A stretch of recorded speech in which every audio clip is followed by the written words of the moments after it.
Hello दोस्तों, स्वागत है आप सबका मेरे यूट्यूब चैनल असल सोशोलॉजी में। उम्मीद करता हूं कि आप पहले की तरह स्वस्थ और मस्त होंगे और इसी उम्मीद के साथ आज एक और नया टॉपिक, एक नई अवधारणा के साथ आपके सामने प्रस्तुत हैं।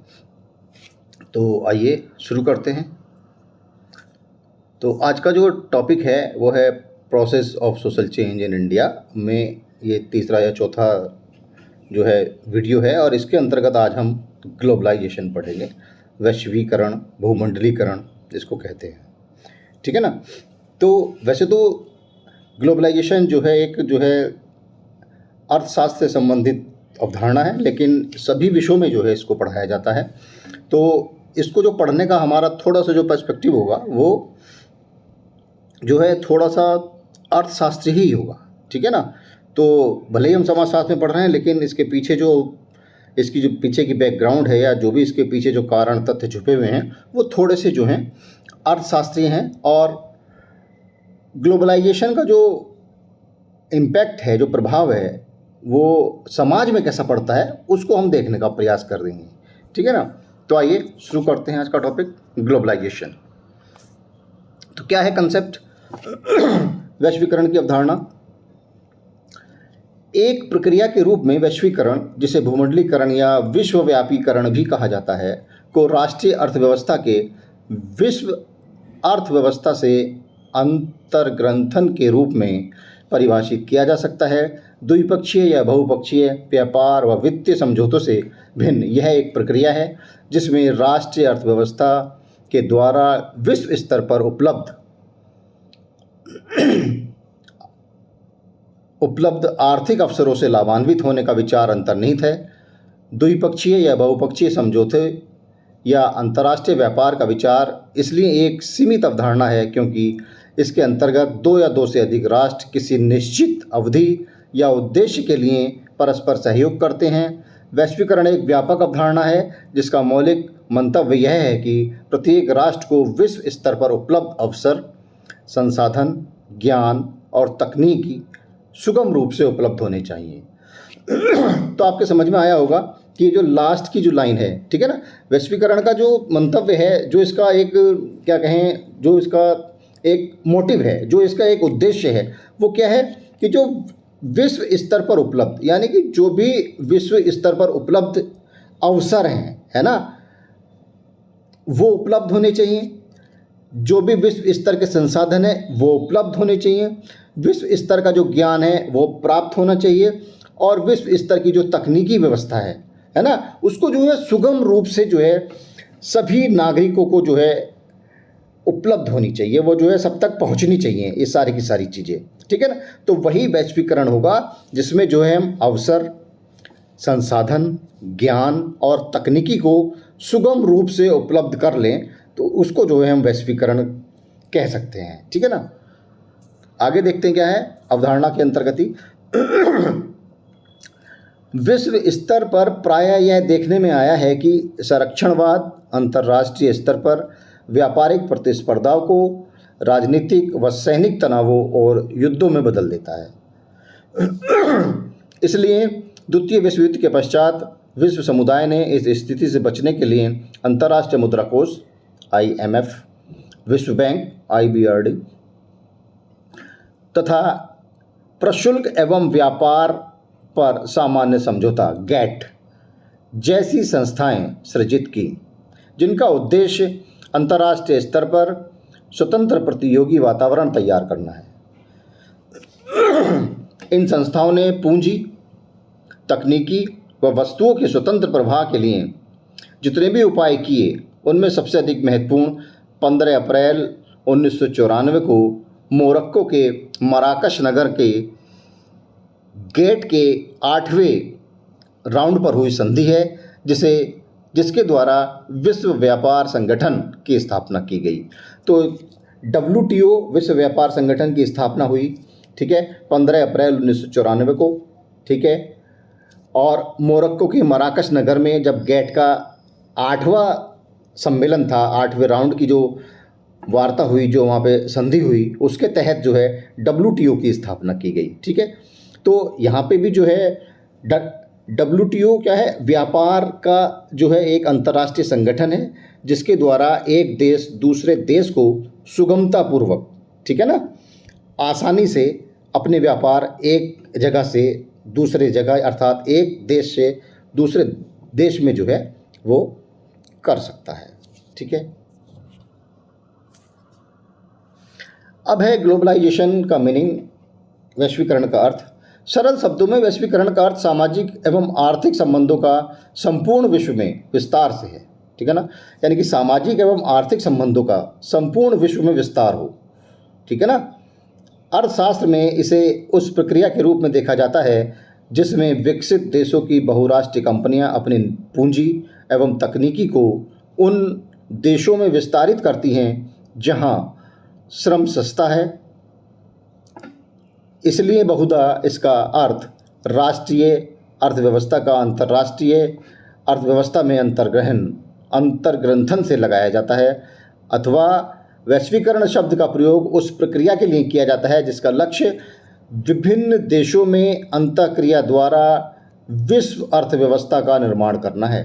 बेसिकली वैश्वीकरण का जो अर्थ है वास्तव में यही है कि ग्लोबल इकोनॉमी बनना है ना। विश्व अर्थव्यवस्था पर किस तरह से काबिज हुआ जाए, किस तरह से जो है ग्लोबल इकोनॉमी बना जाए, है ना। इसका जो मेन मकसद है, मेन अर्थ है वो यही है। और वो कब संभव है? वो तब संभव है जब हम जो है एक देश से दूसरे देश के द्वारा जो इंटरेक्शन है, जो अंतःक्रिया है, उसके द्वारा ही हम आदान प्रदान करें और फिर विश्व अर्थव्यवस्था का निर्माण जो है इजीली हो सकता है।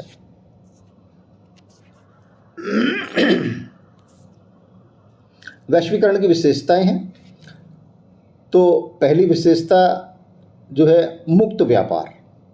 ठीक है, यानी कि मुक्त व्यापार का मतलब है बिल्कुल व्यापार जो हो मुक्त हो, उसमें कोई भी रुकावट ना हो, कोई भी जो है इस प्रकार की वो चीज़ें ना आए जिससे कि व्यापार में जो है रुकावट पैदा हो। वैश्वीकरण ने बिना किसी महत्वपूर्ण हस्तक्षेप के राष्ट्रों के बीच व्यापार की मात्रा में वृद्धि को बढ़ावा दिया है। ऐसा इसलिए है क्योंकि सरकारें व्यापारिक लेन देन के हर विवरण में शामिल नहीं होती। वैश्वीकरण को अपनाने वाले राष्ट्रों ने अक्सर अपने सकल घरेलू उत्पाद में उल्लेखनीय वृद्धि का अनुभव किया है, जिसके परिणाम स्वरूप समृद्धि और आर्थिक विकास में वृद्धि हुई है। इसके परिणाम स्वरूप सरकारों के बीच बेहतर सहयोग भी हुआ है, जिससे व्यापार में और वृद्धि हुई है। ठीक है ना। तो अगर सरकारें, एक देश की सरकारें दूसरे देश की सरकारों को सहयोग करेंगी और व्यापार में जो है इसी प्रकार से वृद्धि भी संभव है। ठीक है ना। अगर सरकारें, एक देश की सरकारें दूसरे देश की सरकारों को अपने यहाँ ऐसा वातावरण तैयार करने के लिए इच्छुक हों और फिर जो है इस प्रकार से जो है मुक्त व्यापार संभव है। अब अगला है उदारीकरण। वैश्वीकरण ने निगमों के लिए कारोबारी माहौल में सुधार किया है। इसने उद्यमों के लिए घरेलू और अंतर्राष्ट्रीय स्तर पर व्यापार करना और लेन देन करना आसान बना दिया है। वैश्वीकरण के कारण व्यापार नियम अधिक लचीले हो गए हैं, जिससे सरकारों को उद्योगों और अधिक रियायतें देने के लिए प्रोत्साहन मिलता है। उदारीकरण और वैश्वीकरण एक दूसरे पर निर्भर हैं। ठीक है ना।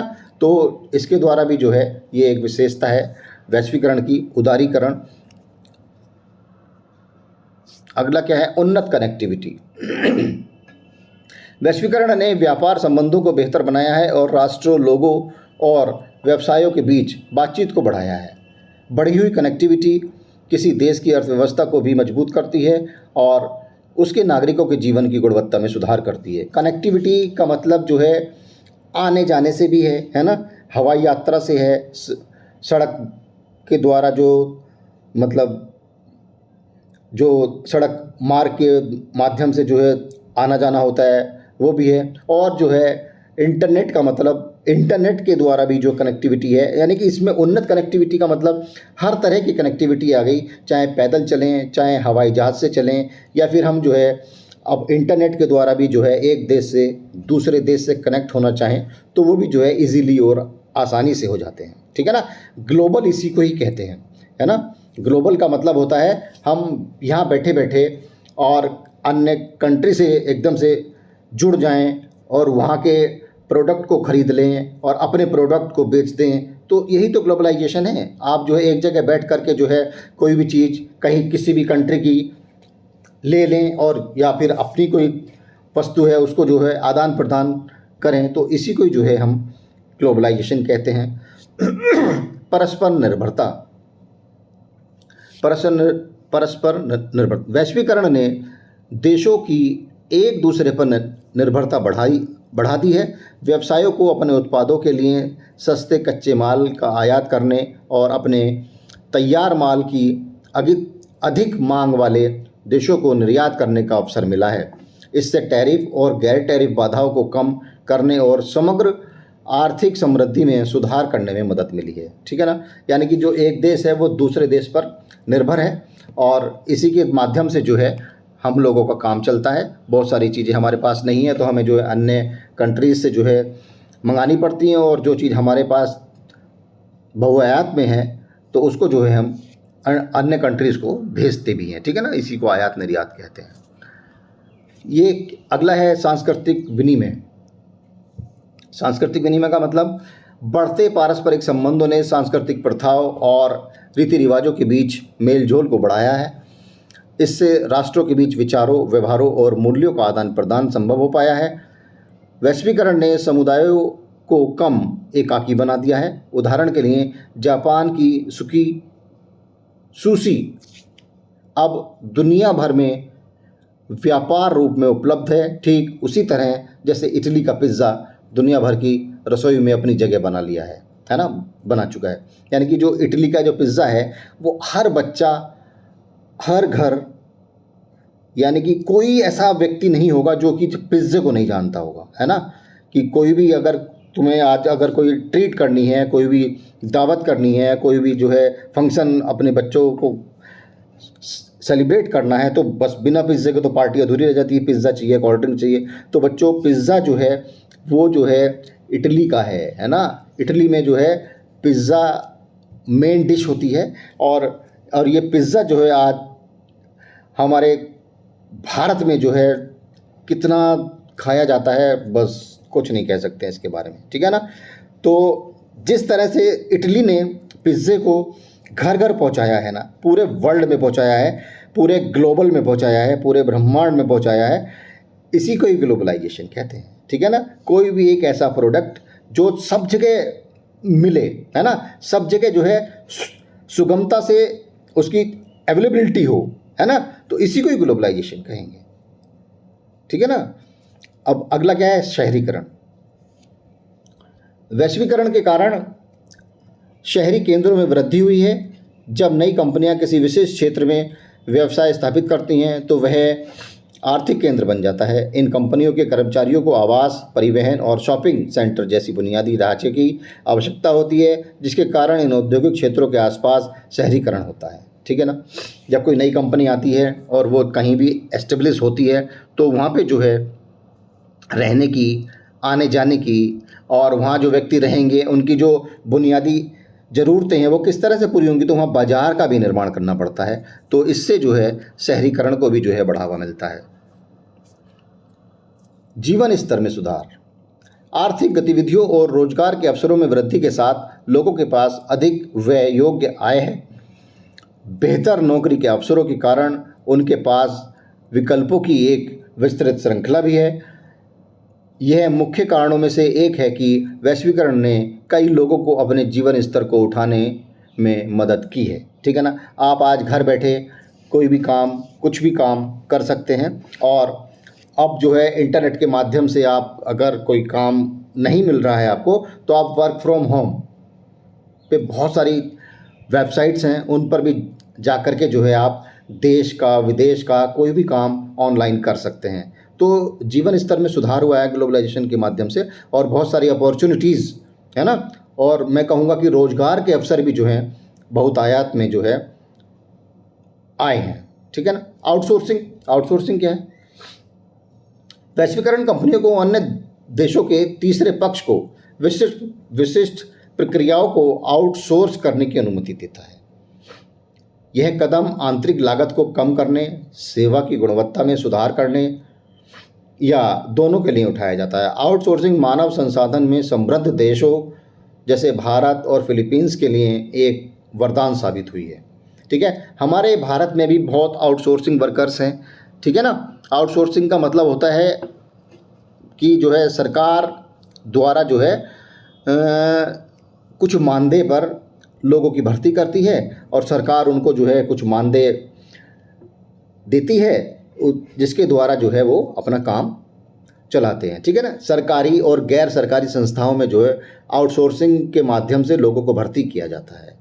ठीक है ना, तो भारत और फिलीपींस के लिए एक वरदान साबित हुई है, जहां इस अभ्यास के कारण रोजगार में वृद्धि देखी गई है। ठीक है ना, अगर किसी को भी रोजगार चाहिए तो आउटसोर्सिंग के माध्यम से जो है सरकारी या गैर सरकारी संस्थाओं में जो है अपना योगदान दे सकता है। तो आउटसोर्सिंग भी जो है एक अलग तरीका है जॉब पाने का।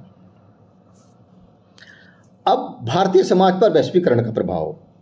ठीक है ना, अब हम देखेंगे कि भारतीय समाज पर वैश्वीकरण का क्या प्रभाव पड़ता है।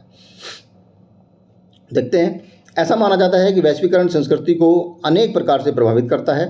वैश्वीकरण के लगभग 2 दशकों के अनुभव बताते हैं कि भारत में इससे अनेक सांस्कृतिक परिवर्तन हुए हैं, जिनसे यह डर भी पैदा हो गया है कि कहीं हमारी स्थानीय संस्कृति पीछे न रह जाए। आज हमारी सांस्कृतिक परंपरा कूपमंडूक स्थिति से सावधान रहने की शिक्षा दे रही है। अच्छी बात यह है कि आज हम अपनी परंपरागत खुली अभिव्यक्ति अपनाए हुए हैं, इसलिए हमारे समाज में राजनीतिक और आर्थिक मुद्दों पर ही नहीं अपितु कपड़ों, शैलियों, संगीत, फिल्म, भाषा, हाव भाव, खान पान, पारिवारिक मूल्यों आदि के बारे में भी गर्मा गर्म बहस हो रही है। ठीक है ना, तो भारतीय समाज पर वैश्वीकरण का क्या प्रभाव पड़ रहा है, वो यही प्रभाव पड़ रहा है कि जो हमारी संस्कृति है हम उसको ना भूलें। है ना, अगर हम कोई भी काम कर रहे हैं, है ना, तो अपनी संस्कृति को जो है हम सर्वोपरि रखें, उसको हम भूलें ना। ठीक है ना, हमारी जो कल्चर है, हमारी जो संस्कृति है वो पीछे नहीं रहनी चाहिए। हम कोई भी काम करें, कुछ भी काम करें, लेकिन संस्कृति पर जो है कोई इतना ज़्यादा ऐसा कोई प्रभाव नहीं पड़ना चाहिए कि हाँ, जिससे कि लगे कि लोगों को कि इसके पास 2 पैसे आ गए और ये सब कुछ भूल गया। इस तरह की बातें नहीं होनी चाहिए। ठीक है ना, तो आगे क्या है, वैश्वीकरण के भारतीय समाज पर पड़ने वाले प्रभावों को निम्नलिखित शीर्षकों के अंतर्गत स्पष्ट किया जा सकता है। तो कुछ बिंदु हैं, उनके अकॉर्डिंग जो है हम देखते हैं कि भारतीय समाज पर वैश्वीकरण का क्या प्रभाव पड़ता है। तो पहला है परिवार शक्ति संरचना में परिवर्तन, change in power structure of family. है ना, यानी कि परिवार में जो है क्या चेंज आया और परिवार में जो शक्ति थी, परिवार की जो शक्ति थी उसके स्ट्रक्चर में क्या परिवर्तन आया है। इंटरेस्टिंग है, थोड़ा सा पढ़ेंगे। वैश्वीकरण के परिणाम स्वरूप संयुक्त परिवार के विघटन को प्रोत्साहन मिला तथा परिवार के कर्ताओं तथा मुखिया का जो परंपरागत सर्वोच्च स्थान था उसमें काफ़ी ह्रास हुआ। ठीक है ना, तो परिवार की शक्ति जो है हमारे भारतीय समाज में, परिवार की जो शक्ति होती थी वो उसका एक हेड होता था, उसका एक मुखिया होता था। ठीक है ना, जब संयुक्त परिवार होते थे तो संयुक्त परिवारों में, आज भी होते हैं कहीं कहीं, संयुक्त परिवारों में एक हेड होता था जो सबसे जो है मतलब उम्र दराज व्यक्ति होता था। कहें कि घर के जो दादाजी होते थे वही जो है HOD होते थे। है ना, हेड ऑफ द डिपार्टमेंट का मतलब हेड ऑफ द फैमिली, मतलब उन्हीं के बिना सारे काम, उनके आदेश के बिना नहीं होते थे। कोई भी अगर कार्य करना है तो वो जो वही जो है हेड जो फैमिली का है वही सारे के सारे डिसीजन करता था और उसी के अकॉर्डिंग जो है चलता था। तो इसमें यही बताने का प्रयास किया है इन दो या तीन लाइनों में कि सर्वोच्च स्थान था, है ना, उनका जो सर्वोच्च स्थान था उसमें काफ़ी ह्रास हो गया है, उसमें काफ़ी कमी आई है जो हेड होते थे फैमिली के। अब परिवार के बारे में निर्णय लेने वाला निरंकुश कर्ता अपनी मर्जी से कुछ नहीं कर सकता। यदि उसे परिवार में सुख शांति बनाए रखना है तथा परिवार को टूटने से बचाना है तो तभी सदस्यों की राय के आधार पर ही पारिवारिक निर्णय लेने पड़ते हैं। इस प्रकार वैश्वीकरण ने परिवार की परंपरागत शक्ति संरचना को परिवर्तित कर दिया है। परिवार में न केवल मुखिया की स्थिति में ह्रास हुआ, अपितु वरिष्ठ सदस्यों के अधिकारों में भी काफ़ी कमियां हो गई। अधिनायकवादी आदर्श तो लगभग समाप्त हो गए हैं, ठीक है ना। तो इसमें यही बताने का प्रयास किया गया है कि जो व्यक्ति बुजुर्ग होते हैं या घर में बड़े होते हैं, आजकल जो है उनकी जो शक्ति होती थी, उनकी जो पावर होती है, उसमें जो है काफ़ी कमी आ गई है। आजकल उनकी बातों को जो है नज़रअंदाज कर दिया जाता है और बहुत कम माना जाता है। दूसरा क्या है, युवाओं के महत्व में वृद्धि।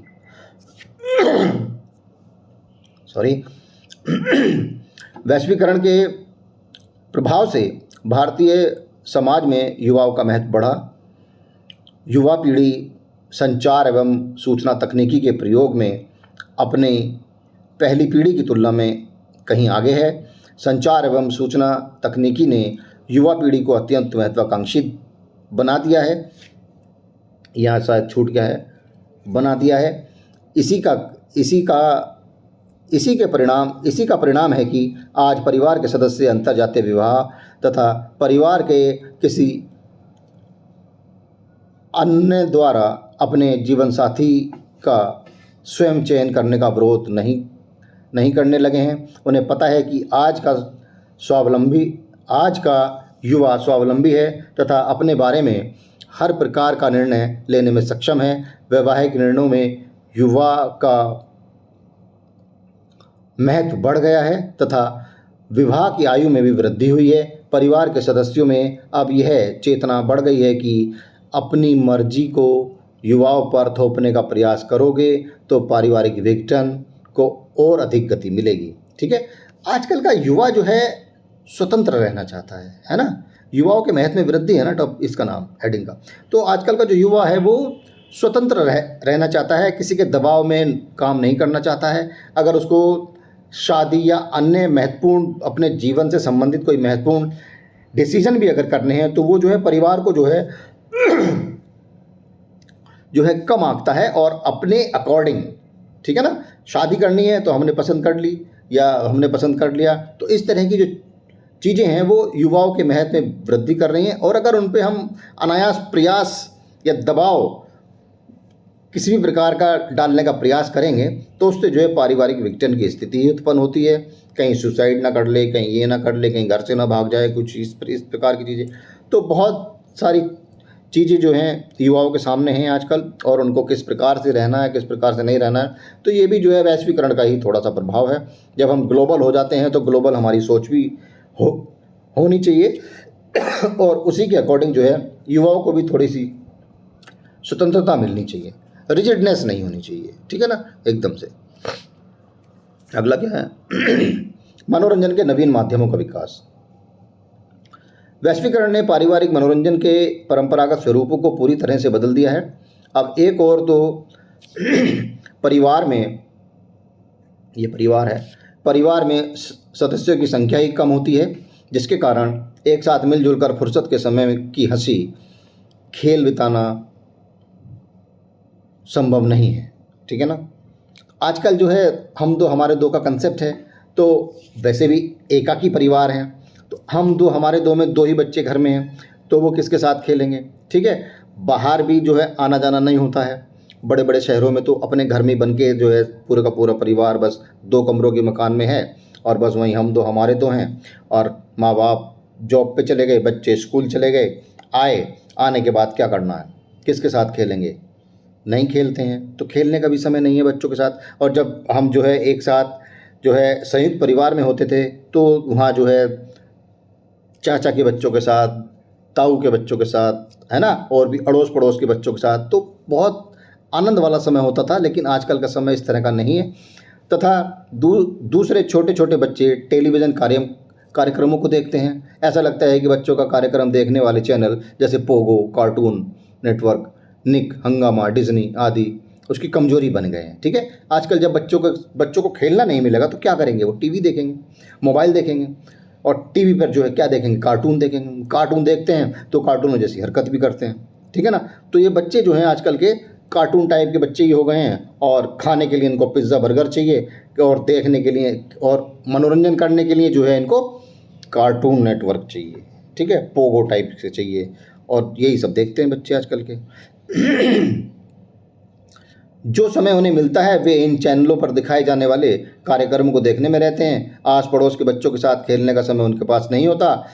रही सही कसर personal computer, mobile phone, tablet आदि ने पूरी कर दी है, ठीक है। और जो थोड़ा बहुत समय बचता है तो वो कंप्यूटर में, ठीक है, टैबलेट में या फिर मोबाइल में गेम खेलने में व्यतीत कर देते हैं, बर्बाद कर देते हैं, ठीक है, जिस पर बच्चे गेम खेलने में लगे रहते हैं। हाँ, तो इंटरनेट युवा वर्ग को मनोरंजन का एक नया माध्यम प्रदान होता है या किया है। विदेशी टेलीविज़न चैनल, इंटरनेट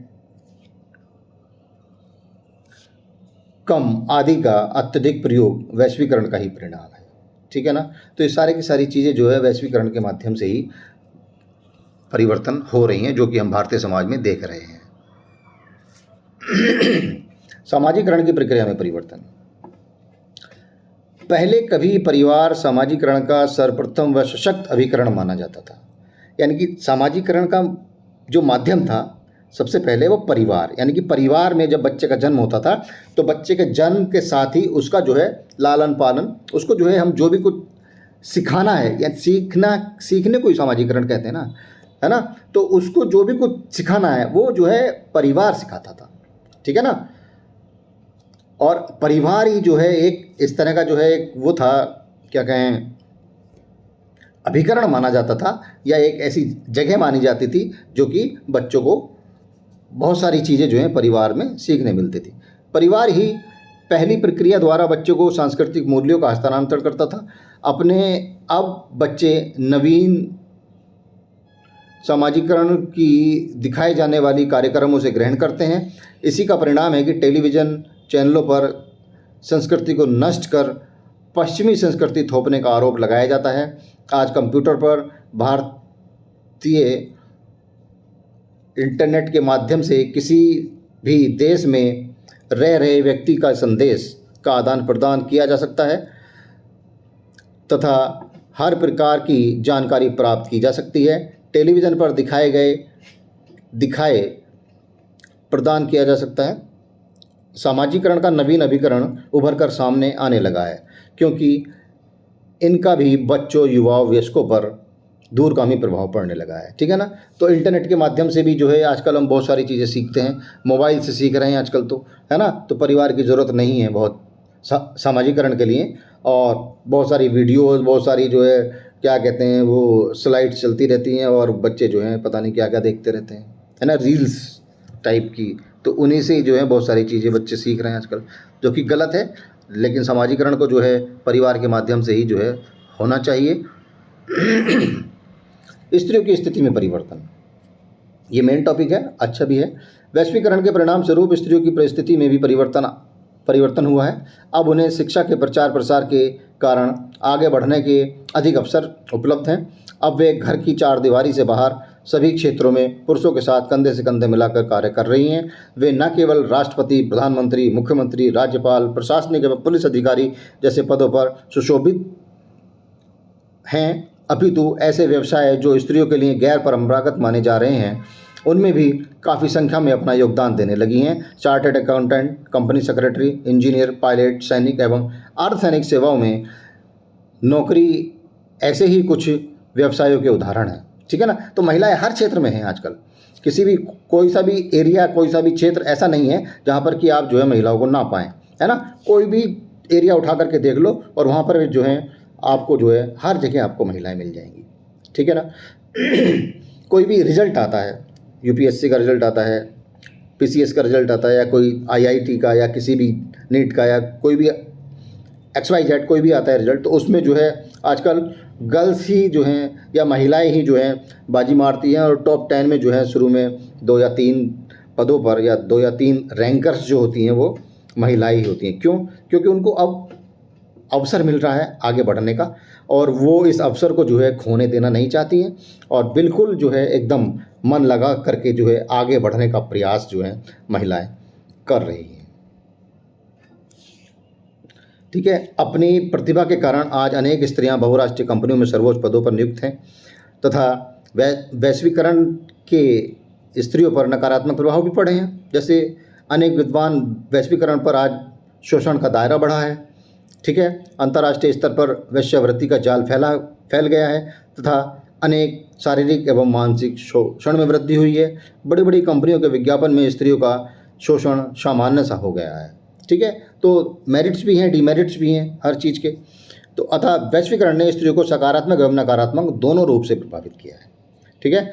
लेकिन हम अच्छाइयों को ज़्यादा देखने का प्रयास करते हैं, बुराइयों की तरफ जो है कम ध्यान जो है जाना चाहिए, ठीक है। तो स्त्रियों की स्थिति में भी अमूलचूल परिवर्तन वैश्वीकरण के कारण हुए हैं। तो thanks for watching, please like, share and subscribe. तो आज का वीडियो जो है हम यहीं समाप्त करते हैं। Thanks a lot.